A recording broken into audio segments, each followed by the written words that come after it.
Welcome back for another exciting episode of the 2023 Engen Pitch Polish competition with me, Aldrin St-Pierre.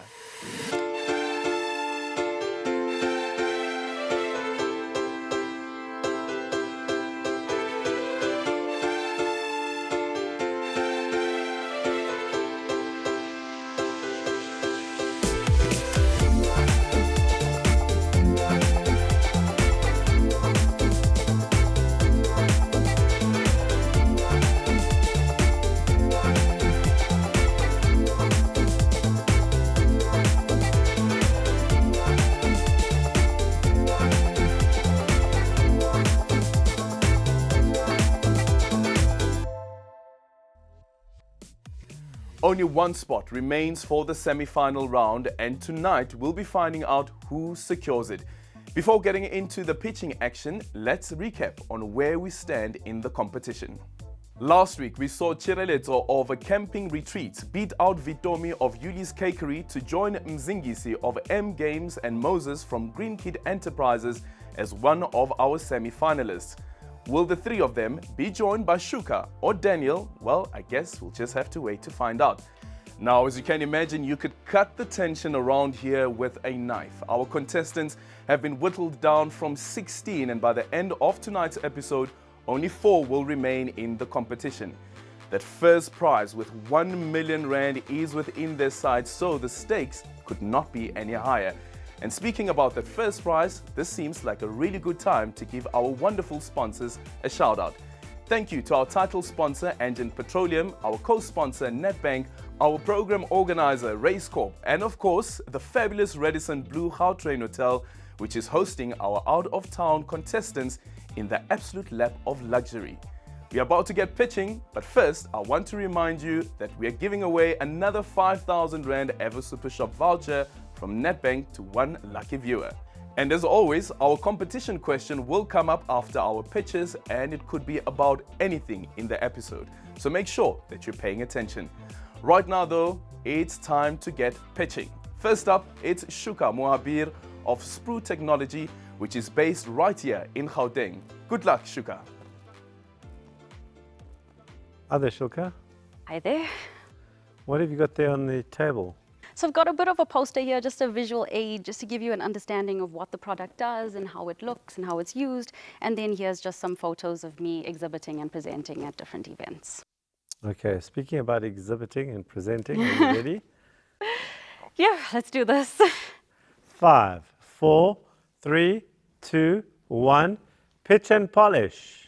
Hi there, judges. I am Shulka, and I am the co-founder of Sprue Technologies. We are a permaculture and regenerative farming business that harnesses the power of technology in order to make farming more affordable, sustainable, and scalable.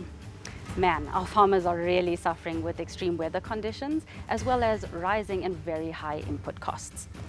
But there's a light at the end of the tunnel, and that's Sprue Technologies. One of the ways in which we are helping our farmers is through rooting gel. My partner and I stumbled upon rooting gel being used very successfully in the cannabis industry. We saw a blind spot in the market and we said, hey, why not market this to mainstream agriculture? It's a massively bigger market and it lowers the costs for our farmers, considering that a tomato seed ranges from 1 to 6 Rand a seed compared to using rooting gel where it's 37 cents per new plant. As you can see over here, rooting gel is being used to stimulate rooting development by taking a plant cutting and dipping it in the rooting gel. But I want to take a step back and show you the bigger vision of Sprue. I want you to envision 10 years from now. You're sitting at home and you bite into a mango. And that mango is the most luxuriously tasty and juicy mango. Now imagine you have that experience every single time you buy and eat a mango in this country.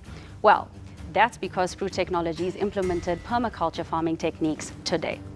That's because our large commercial farmers embraced Sprue Technologies' environmental control systems in order to simulate the perfect conditions to grow our plant crops that we are eating every day.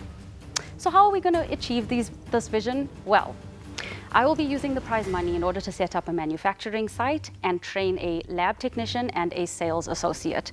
With those kind of resources, I can produce a ton of different permaculture products, including our environmental control systems. The rooting gel business specifically you want to finish that sentence?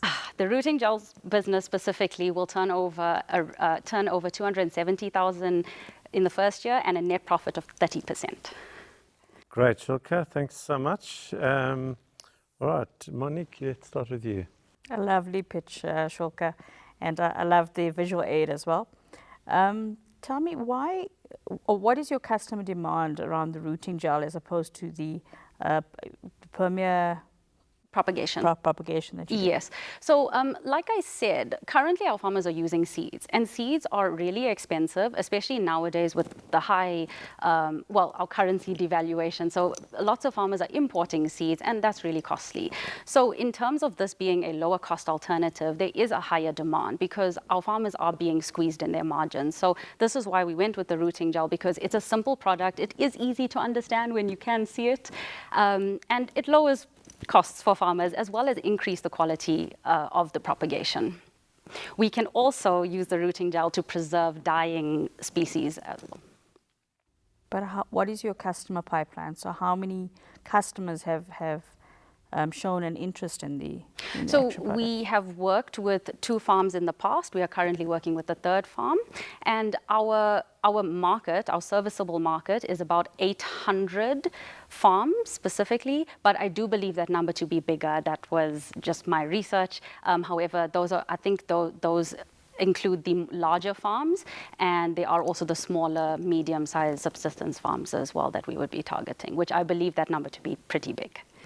And what has your success rate been in these 2 or 3 farms that you've been involved in? It's been really successful. We have a 90% success rate in terms of rooting, like actually doing an experiment where we take like 100 plants and we have about a 90% success rate. Okay, thank you. I understood that question differently.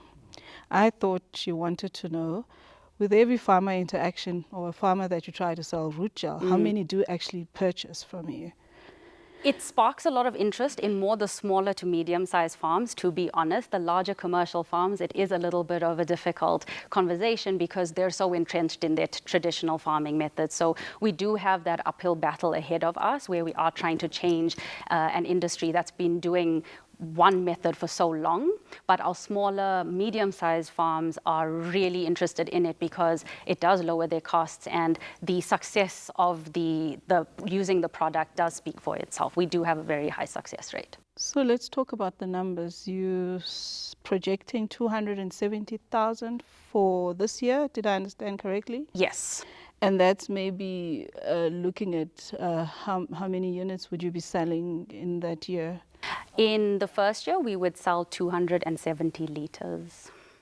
Okay, and your customers would obviously come back for more because as part of their planting, it's something that they would want to come back and buy. Yeah, at least every 2 to 3 months, depending on the life cycle of the crops that they are producing. Shulka, I wasn't sure whether you're already manufacturing. Are you making your own root gel or are you purchasing it from someone? We are making our own gel. So we In have a small little lab or? Yes. So I've got equipment that covers a small scale lab. I'm currently looking to set that up permanently. So I did have it set up in Cape Town, and we have now moved the business to Joburg, and I am looking for the resources in order to be able to set up that site again and do permanent production. Maybe one last question. I guess even last time with the pitch, I just wanted to understand why. What gives you the author? What's your background maybe? So my background is in finance and marketing. And the reason why I went into this is because during lockdown, I saw food shelves empty, and I realized the problem, how massive this problem is in terms of food security for our nation as well as globally. And it really just struck home for me. And I'm a born-again millennial, so I just want to help. I just want to make an impact. And, at the end of the day, everybody's got to eat. Sure. Thank you so much. Okay, Shulka, you're going to have to help me because I'm battling. Okay. So you said first of all that a tomato seed is R1 for one little seed. Yeah. One seed is R1. Yeah. Seed or seedling? Seed. The seed. Yeah. Wow. Yeah, it is expensive. Right. So the root gel then is post seed. In other words, you got a seedling. Yes. And then you enhance its ability to do what? To clone it. To clone it. Yes. Yes. So you cut off, just take me through the process. Okay, so yes, you would have to start definitely from the beginning with a seed. Considering that we'd be targeting existing farmers, they would have already purchased the seeds and already had a harvest going, and they're planting and going through their cycles. So we would take a cutting, slice diagonally, Yeah. you would dip it in our nice blue rooting gel Yeah. there, and you would put it in this cocoa peat Substrate. substrate. And the hormones and the different formulation that we use will stimulate the root developments within 7 And to 10 days. that dipping and the labor costs, did you say 37 cents? So that's not including labor cost. You are Okay. correct. So yes, it is a little bit more labor intensive than seedlings. However, this time to root is a lot less than if you are planting from seed. Okay, so I'm going to give you now a second pitch opportunity, except I'm one of those farmers, and I'm far more cruel than Engen Pitch and Polish, who gives you 2 minutes to pitch. I'm going to say, sell me your solution. You hear? You've got 30 seconds, and then you've got to walk. Okay. 5, 4, 3, 2, 1. Pitch and polish. Hello there, Mr. Farmer. I would like you to think about your most prized tomato plant right now. You must really be in love with that tomato plant because it gives you the best tasting tomatoes. Well, imagine if I told you that you could create that exact same tasting tomato every single time you grow it. That's the 30 seconds. Gone. Okay. I didn't get what the value was for me in 30 seconds. Shulka, thank you for your pitch. I understand more about the space now. You may leave. Thank you. Thank you.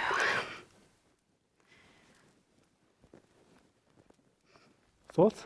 Yeah, I felt like Shulka's pitch left us with more questions than answers. You know, it couldn't have been, I mean, I think it could have been more impactful just in terms of, you know, bringing across exactly what it is you get out of it. And just in terms of, I mean, I don't know, it sounds like it's going to be quite a challenge for her to get into that market and set herself properly. And I didn't get the sense that, you know, she's very clear about that. A lot of it sounded like, I don't know whether to say airy-fairy, but, you know, we had to try and pull it out of her, but which is a bit unfortunate for a second-time pitch. Your thoughts? Yeah, I butchered the word Permia Variawa. But, you know, looking at her website, there's 3 products that she's got. It looks like sort of like greenhouses, and it looks like solar panels, and then they've got the rooting gel. What I can't fathom is why this product over those. Where the customer demand has come for this particular product and why her focus is on it, but, you know, most particularly. You know, I liked the idea about imagine getting the same tomato every single time. But then, is that not genetically modified somehow? So now you're selling it as the healthier or faster option to keep from a sustainability perspective. But I'm not convinced that she's thought about the demand. And you know, you're talking about the larger farmers, you're not focusing on the smaller farmers that are actually interested, but she said interested, they're not purchasing. So why are they not purchasing? I mean, has she really thought about the costs? So the peat, is peat normally used when you're growing these tomato plants? So, or is that an additional cost in terms of input costs, you know? So, yeah. It was a tough one. You know, many years ago when Engen Pitch and Polish was a physical event, I remember going to, I think it was Rustenburg, and there was a contestant who started off in the morning and used to start off, it was just one day, and started in the morning and got this harsh feedback, and at about 10:30 in the morning changed his product to another product in his repertoire, and then carried on and made it to the finals. He didn't win, but he made it to the finals. And I think about that because, to your point, there's 3 things or 4 things in this, and yes, this is what Shulka came in with, but she's got the feedback that we're battling with this, and we're still battling with it. And I think it's because she's battling with the value proposition. What is the real value proposition? So I'm glad you said that, and I'm glad you said that because I thought I was the only one who didn't understand. So let's try and understand our scorecard. Yeah. Shuka, you got a second opportunity to pitch. I know. Hasn't happened before. Yeah, I think so. Did you waste that 30 seconds? I mean, judging by Alon's reaction, he wasn't very impressed. So I'm a little bit nervous. But hey, it's really up to them now to decide. You also spoke about the lab and moving the lab from Cape Town to Johannesburg. Yes. Where are you now on establishing that lab? So currently I have the equipment, but sadly it's sitting in boxes collecting dust because I have yet to find a permanent place that I can set up my manufacturing site. However, I am in talks with a farmer I'm currently working with in Brakpan, and he is very graciously giving me a space, and so we are getting there. We're getting there quite slowly, but you know, with force. So yeah. I'm quite happy. What about the Department of Agriculture? Have you ever approached them to say, let me come with this technology so that we can help the sustenance farmers as well? Yeah, I haven't reached out to them right now. You know, due to moving the business and everything, it was a little bit difficult, but it's definitely in the plan. Definitely in the plan. Yes. And we'll be growing many, many more plants. Hopefully. And feed the nation. Yes. Good talking to you again, Shuka. Has she done enough, though, to beat out Daniel? Well, let's see how he fares in front of the mic next. All the way from the Western Cape, let's welcome back Daniel van Zyl of Earthly Toothpaste. Good luck, Daniel. Welcome, Daniel. Oh, thanks for having me once again. I'm very privileged to be here. What have you got there on the table? Well, this is a whole range of products. I thought you should see it for yourself this time. We display it in a similar fashion on the shelf, just next to each other. So we try to make it pop in the toothpaste aisles. How many flavors there? So we have five variants, and we. Okay, 5 variants. Okay, no, don't want to give you too much. Okay. No worries. Speaking about 5, 5, 4, 3, 2, 1. Pitch and polish. Good day. My name is Daniel, and I'm the founder of Earthly Toothpaste. Did you know? Every time you drink a glass of water, you consume thousands of microplastics. Now imagine turning on the tap and no water comes out. Water and plastic is massive issues in our society. And our product helps to solve both of these problems. Toothpaste tablets is essentially toothpaste without the water and the plastic. To use, pop it up in your mouth, bite and brush. It is that simple. You can buy our product in any checkers across the country. You will be soon to buy it in a Discount this month and Clicks next month. Currently, we sell 2,000 units per month in our channels without any marketing. This is a 233% growth in the past 12 months. In the next 12 months, we expect our revenue to be 2.6 million rand. With a 54% gross profit. Currently, we aren't breaking even, but we expect to do so within the next 12 to 18 months. We have a 500 square meter factory in the Western Cape, which is capable of producing 46,000 units. This gives us a massive advantage over our competitors, so much so that we actually produce our competitors' products for them. We want to enter the hotel, aviation, and travel industry by utilizing 350,000 rand to buy unique packaging equipment. We want to utilize 100,000 rand for certification and the remaining 200,000 rand for marketing, specifically paid social media ads, as well as in-store activations. We expect that this combined investment will increase our revenue by at least 40%. Thank you. Thank you, Daniel. Sure, good timing. Thank you. Sipakazi? Daniel, thanks for that. Thanks so much. Definitely polished your pitch this time around. You mentioned that you expect to break even about 12 to 18 months, and you're currently selling about 2,000 units a month. What's the size of the units? What will it take for you to break even? How many units? Okay, so our break-even units, we call one of these a unit. We need to sell about 13,200 units of these ones in general retail to break even. Okay, and we expect to do that by increasing our footprint in South Africa. The more stores we have, the greater rates of sale, and that helps us increase our sales. So getting into stores is a difficult part, but we've managed to do that in the past 2 years. Excellent. So tell me, what is your biggest challenge in sort of growing this business? Our biggest challenge is that retail is a very cutthroat business. There's margins upon margins. They don't typically help you as a small enterprise to grow the business. They treat you like a Procter & Gamble or a GlaxoSmithKline.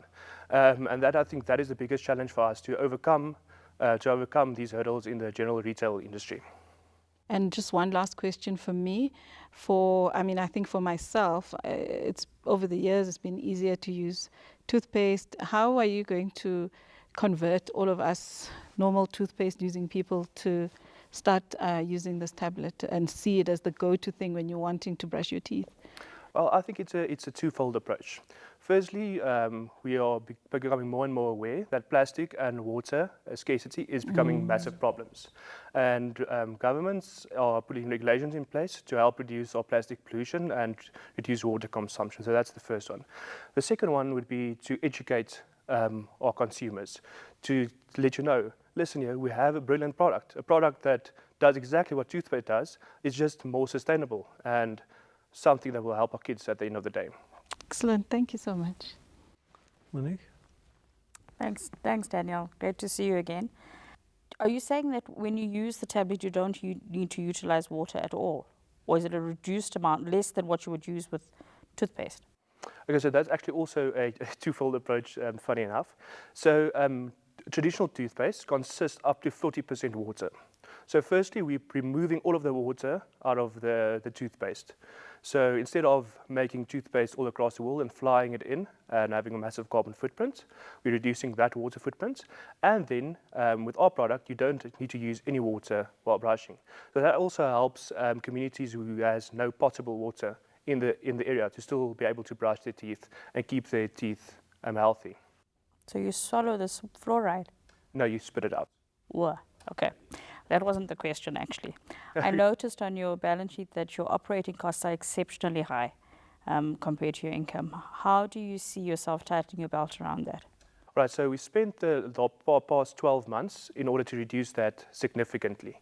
So I think we've reduced it by about 85% to date. We're currently standing, our operating cost is about, fixed operating cost, about 220,000 Rand per month.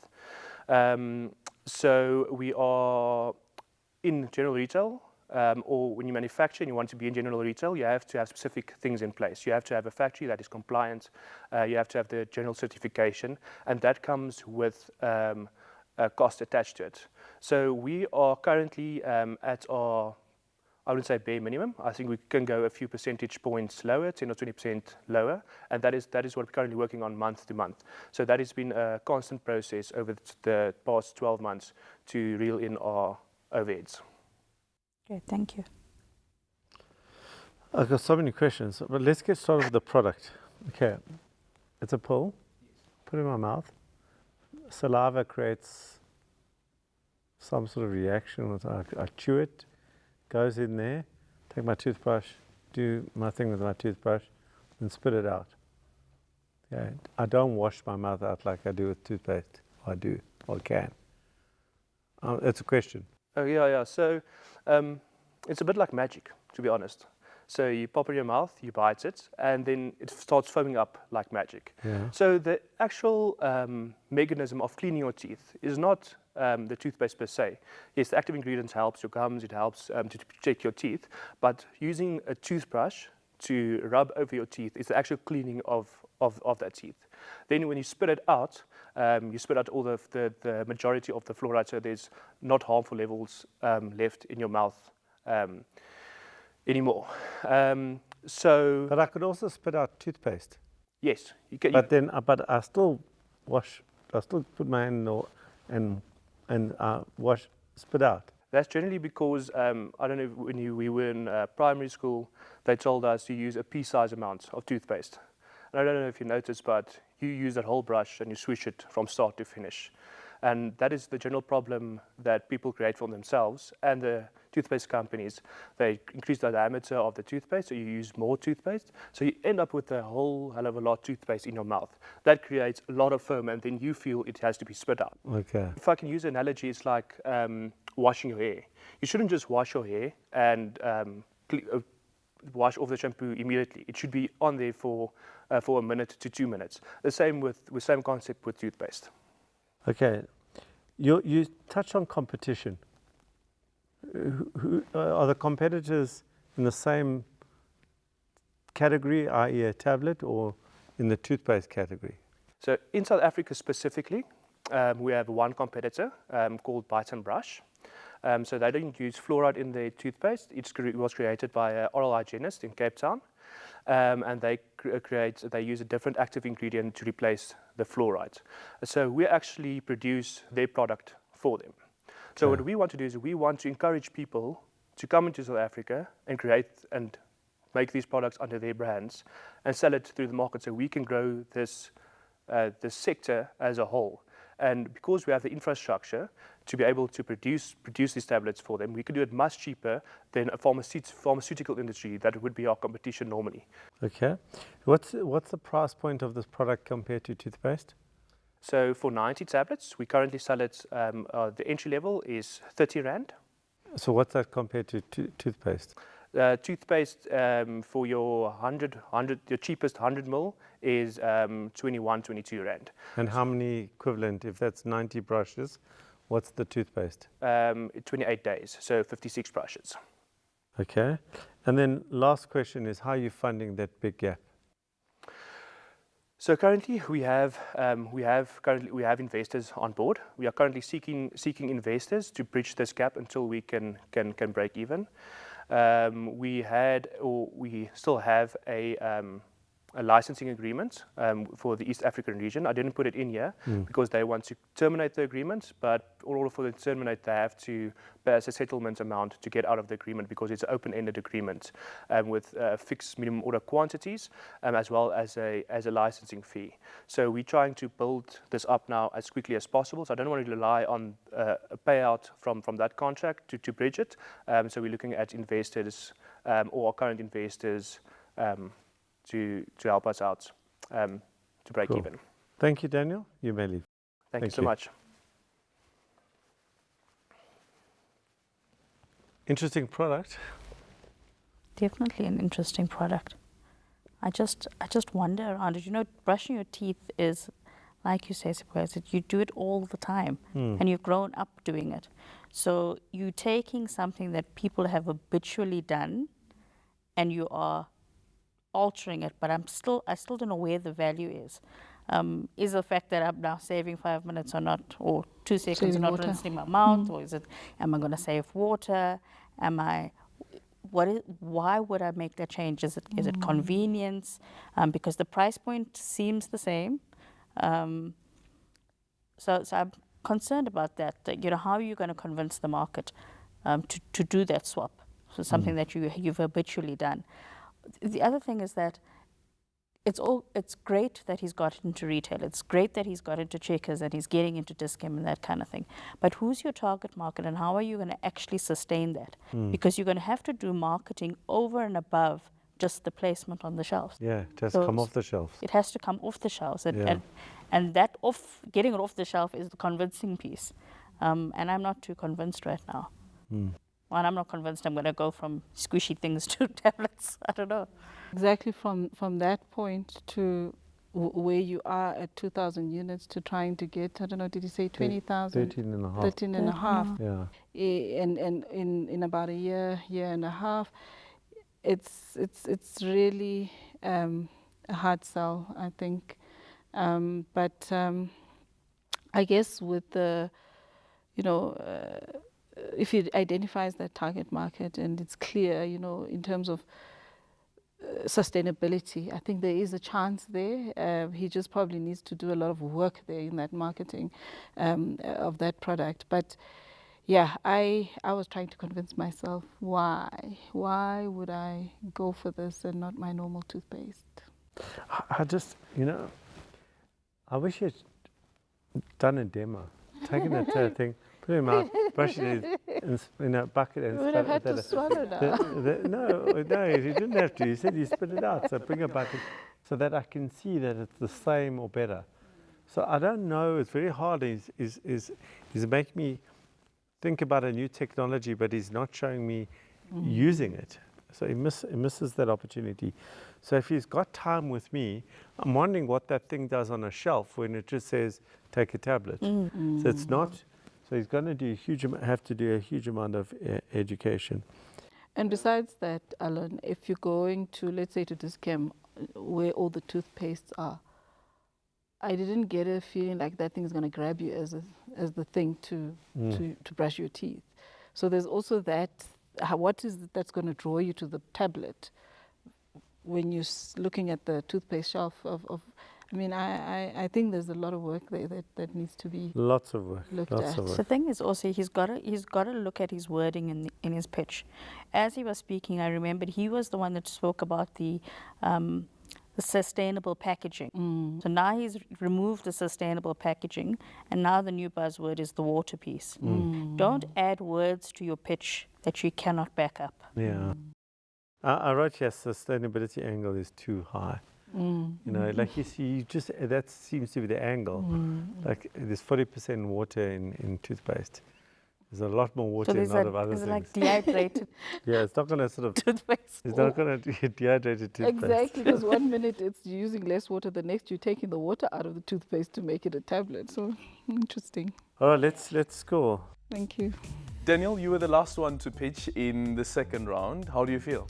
Well, I hope they saved the best for last, so I'm feeling very optimistic, and yes, I think it was a good round. Yeah, you mentioned something about your competitor, and you said it's one competitor, and you actually produced the product for them. Yes. Just explain that. So because we have the infrastructure to create this product, and we can do it much cheaper than pharmaceutical companies could. And that is actually what we do. We are actually a kind of a pharmaceutical company because we utilize pharmaceutical methods in order to produce this product. So that can be leveraged in order to create products for our competitors. So when they sell the product, we make a profit as well. Yeah. And we grow the market together.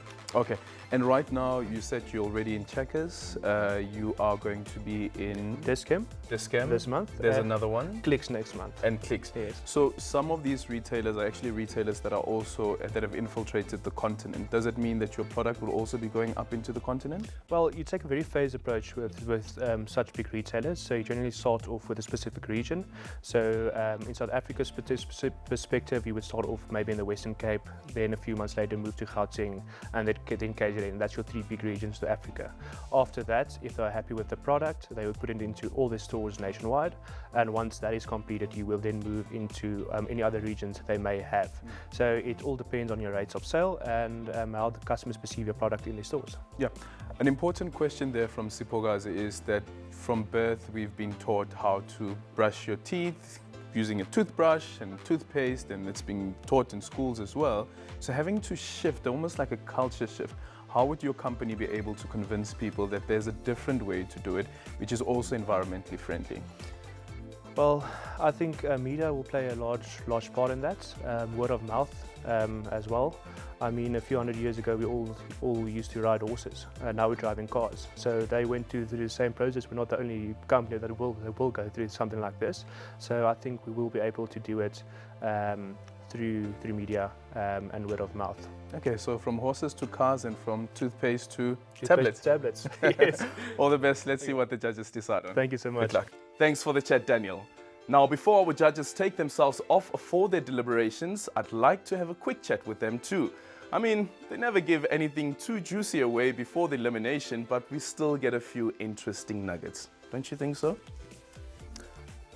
Good day, judges. My name is Aldrin St. Pierre, And standing next to me is Greenie. Judges, please say hello to Greenie, who's very kind and only accepts positive vibes. Alon, Greenie is not so fond of you, I have to admit. Monique, you can take and leave with Greenie. You guys seem to have some color coordination that's going on there. Sipogazi, do you want to fight Monique over this one? Not a chance. Not a chance. These plants choose her, by the way. The plant chooses her. Difficult one. It is the last pitches that we've heard there for the second round. Spogazi, let's start off with you. It was good to see the contestants again. Really a good attempt at polishing. And yeah, got us into it a bit, and so many questions to answer. So yeah. And I have to say that with both these pitches, both of them actually speak to changing the way that we live. Don't you agree? Very challenging thing to try and do, convince people to go a different route. So it will take a lot of convincing, really. I think I would think twice to get rid of my toothpaste, but it's something to explore. Something to explore, but maybe you can use the rooting gel, and who knows what you can get out of it. Alon, Daniel spoke about checkers already. He says that he's going to be in Discam as well as Clicks. Does it help his business at all to have access to such huge retailers? They say that customer is king, but distribution is King Kong.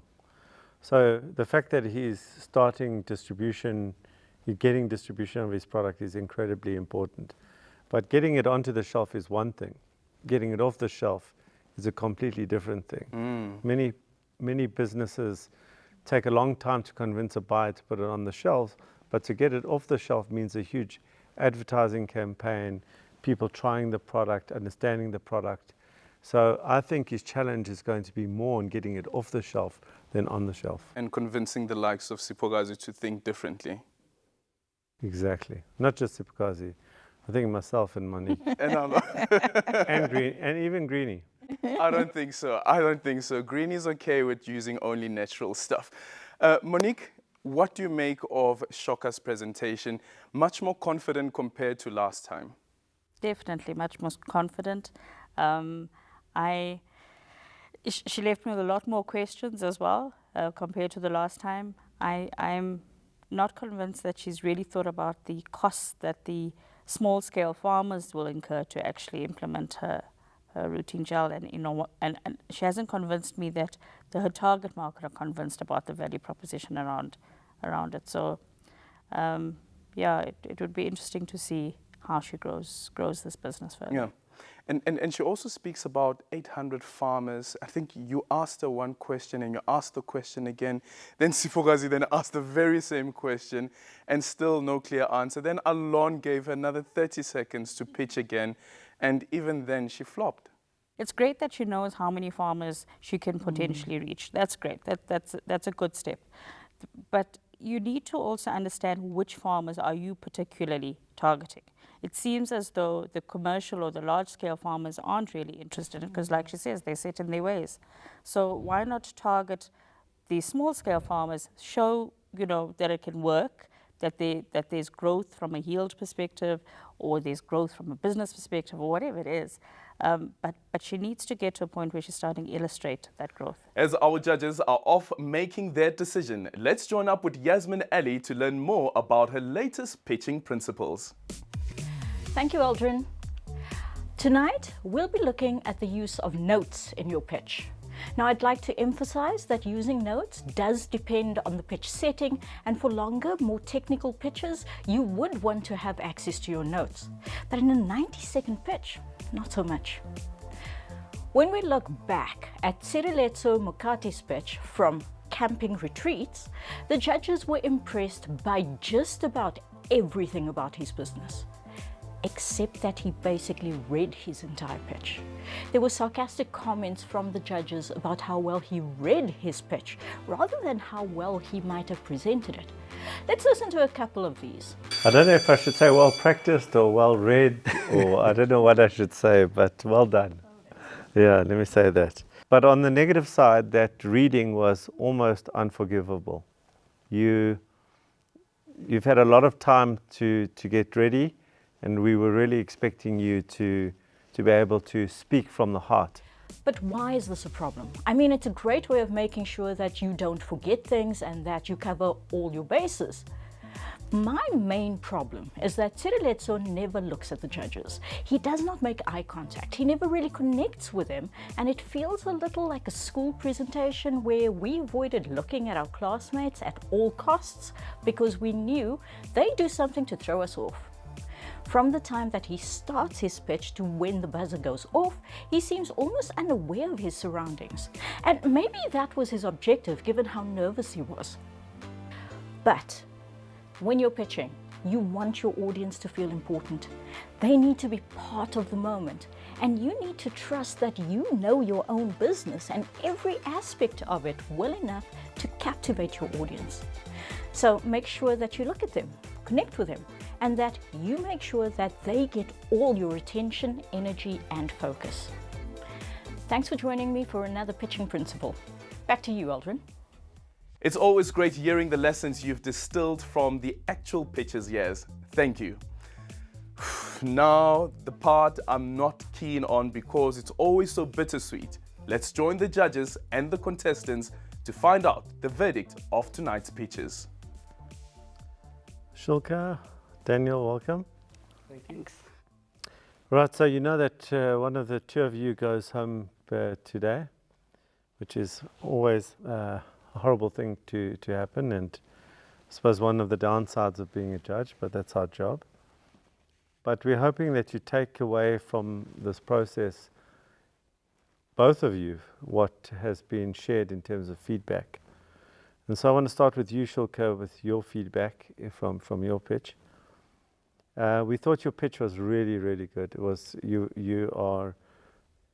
very engaging. You draw us in. You connect with us. You're a great storyteller. And what we loved was that you did take the feedback from the last time and you did improve your pitch. In terms of the negative, I don't think you have articulated the value proposition correctly in your head, and especially to the farmers. So when I gave you that 30-second pitch, what I was expecting you to say, hey, Mr. Farmer, you're paying $1 for this thing. It's going to cost you 37 cents, but there's more. It's got this benefit and this benefit and this benefit as well. I didn't get that. I got the dream, I got the tomatoes all tasting the same. Imagine this. You didn't get down to the bottom line for me because I might be engaged, but I'm only going to put my hand in my pocket when you convince me to take that money out because I'm going to get a better return. So that's the work that you've got to do.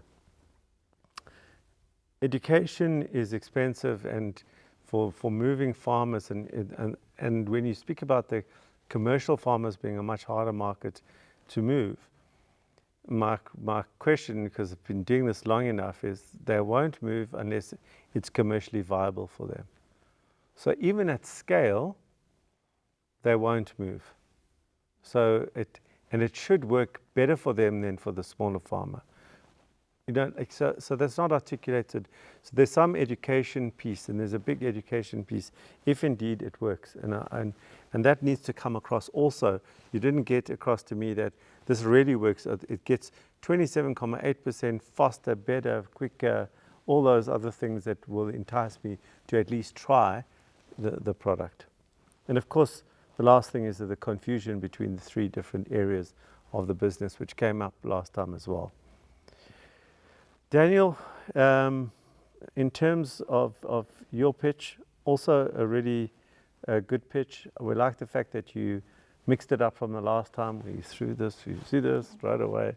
But you do come across like one of those TV commercial guys. You do come across like one of them.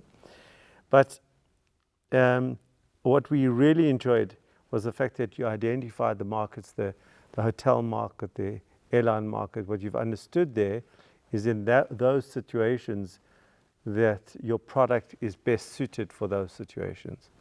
But you didn't quite, so that confuses me, because if that's the market, then go after that niche, but you've gone through the mass market through the retailers. And as we were saying in our conversation with Eldrin, is that it's relatively easy to get it on shelf. It's much harder to get it off shelf, relatively speaking. Okay, there's a big education thing to get it off shelf. And both of you got an education problem, that you have to educate people about your product, which is very, very expensive. I thought the use of your 650,000 Rand was well thought through, so that was good for you, Daniel. Then, your competitive advantage was not explicit enough. And then you went on this whole water story and plastic story, and like, yeah, how much water is there really in a tube? Like, it's not going to change, in my mind, it's not going to change the water. It's not like a leaking pipe in a municipality. That's a water problem. A leaking dam, that's a water problem. The amount of water in my toothpaste is not exactly a huge problem, and I'm probably going to get a lot of hate mail after saying that right now. But relatively speaking, I think you're backing the wrong horse with that, because then you have to go down that whole route and then defend it and all those wonderful things. Coming back to your presentation, throwing it over your shoulder and saying the last time in your previous pitch, wouldn't it have been great for us to see the product, and you to actually show us how it works?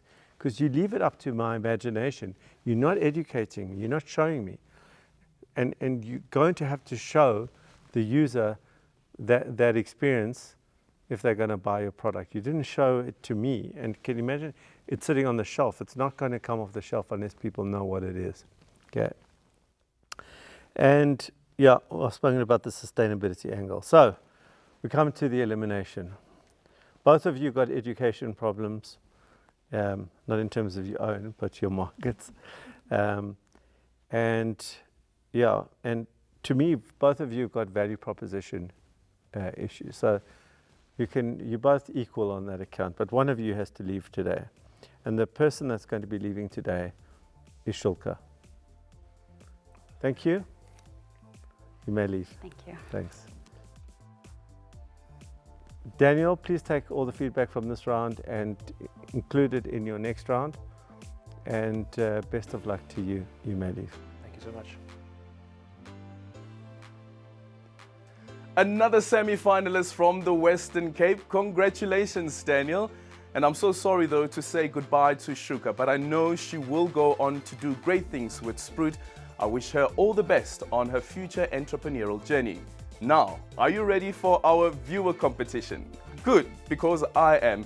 If you want a chance to get your hands on tonight's 5,000 Rand Evo Super Shop voucher from Nedbank, all you have to do is answer the question we are showing on your screen now. What was Alon's main concern with Shuka and her pitch? What was Alon's main concern with Shuka and her pitch? Send us a WhatsApp to 068-707-5187 with your name and the right answer, and you'll go into a random draw. If you are picked as the winner, we'll contact you before 5 p.m. tomorrow and announce your triumph on social media later this week. And with that, we've come to the end of round 2 of the 2023 Engen Pitch Polish competition. Next Tuesday night at 7 p.m, we kick off the semi-final round. You do not want to miss it. I hope to see you there. Good night from me, Eldrin St-Pierre, and I'll see you on the pitch side. It was really good feedback, was really constructive. It's definitely something I'll take into consideration going forward. And yeah, this just motivates me more to just get back into that office and carry on pushing.